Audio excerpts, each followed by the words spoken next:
was left kind of as just that ice base south of South America. But what most people don't understand, and this is critical, is that in 1947, the United States sent a war flotilla to the Antarctic under Admiral Byrd, and it was called Operation High Jump, and it was to seek out and to destroy the hidden Nazi bases that intelligence agencies had provided them the documentation for.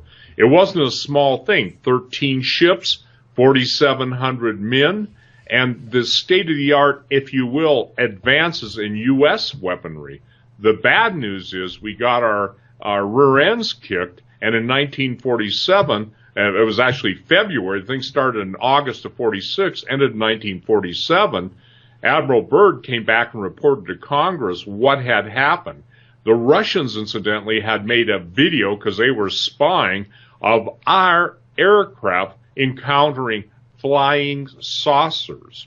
Now, in order to put this into perspective, two of the heads of NASA, which is our National Aeronautic and Space Administration, were former Nazis. Very prominent scientists. And when you deal with Hermann Oberth and you deal with Dr. Werner von Braun, and Hermann Oberth's famous statement is, think not that we Germans were brighter than any other scientists. We had help from other worlds. And that's interesting because, when Admiral Byrd came back, he had the first Secretary of Defense on his side to tell the American people what was really going on in the Antarctic, and that was Forrestal. Forrestal, again, was the first Secretary of Defense, and when he was wanting to tell the American people what they had found through Operation High Jump and the advanced technology, he was thrown out a third-story window at Bethesda Naval Hospital. So when you're dealing with the Antarctica and you're dealing with the history of the Antarctica, it is steeped in absolute not only mythology and, let's just say this, mythological references, but in the 1500s, even the Piri-Reis map showed Antarctica without ice. Now that basically comes into total conflict with the modern geologic time frame of glaciation. So what really is going down there? And here's the billion-dollar question, probably trillion. Why are the world's religious leaders and the world's most powerful leaders going to the Antarctica? I don't think Kirill, the Russian Orthodox Patriarch, is going down there to, just basically meet penguins. And with no disrespect, man, someone or something, and it's both, has summoned the world's leaders, both political and religious, to the Antarctica. And I believe that based on Admiral Byrd's testimony, the testimony of multiple generals, multiple intelligence people, I've been on talk radio for 25 years, and I couldn't know what I'm sharing with your audience unless someone told me. So I don't know everything, but I certainly know what they've told me in reference to Antarctica.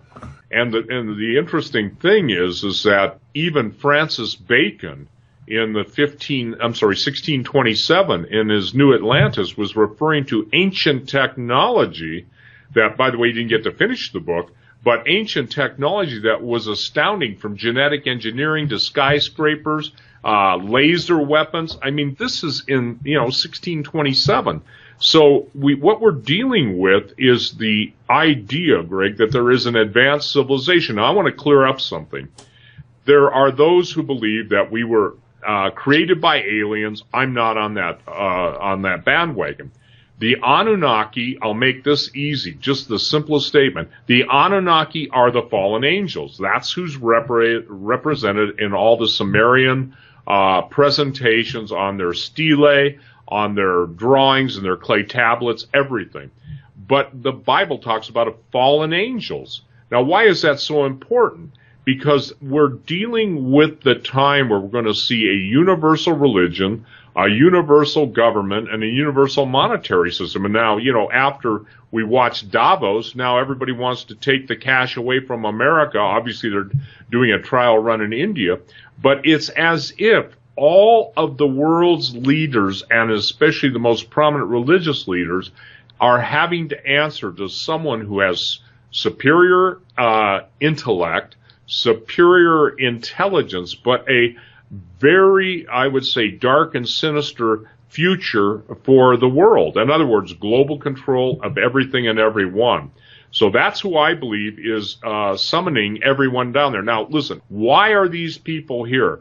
The biggest announcement that's getting set to come, the Vatican is already prepping the way that if there are aliens, can they be baptized? My answer is no, they're not created in the image and likeness of God. My answer to those that say, well, God's a figment of your imagination, the aliens created us, then my simple statement is who created them? And for the record, we're talking about civilizations that even according to the Sumerian Table of Kings go back 225,000 years. So I deal with a lot of, I would say, pre-Adamic stuff, meaning prior to the creation of Adam and Eve, 6,000 years ago, there were civilizations on the earth that also got into genetic manipulation, and interestingly enough, so much of it goes back to Antarctica. So I believe it's almost like, if you will, 2001 Space Odyssey. They're not just finding the obelisks on the moon. They're finding the entities, and in my opinion, they're fallen angels. And let me make something clear. Fallen angels, because they are of a different level of creation, don't die. You know, so we're talking about things that can pass on hidden, esoteric, occult knowledge and have to the adepts, those who basically buy the lie, get to do the, if you will, they're brought up to speed on what are called black physics. Black physics are what exists beyond the PhD level of physics. And we're seeing it in CERN. I think what is so critical for people to understand is, as more activity takes place in CERN, the occult rituals associated with it are so in your face that, you know, you can't dismiss this kind of stuff anymore as being, oh, the rantings of this fringe or that fringe. Something is happening, and the Antarctic is critical. It's my contention that because of the advanced technology of the Third Reich, and especially their pharmaceuticals and their finances and everything, that they went under the ice, so to speak, and that they pretty much came into contact with beings, sentient beings, which obviously Hermann Oberth and Werner von Braun and others have made reference to so many times until they passed away. So all this stuff is a matter of record, and when you put all the records together, it points to this. There is some entity or group of entities that are sentient. That means obviously the thing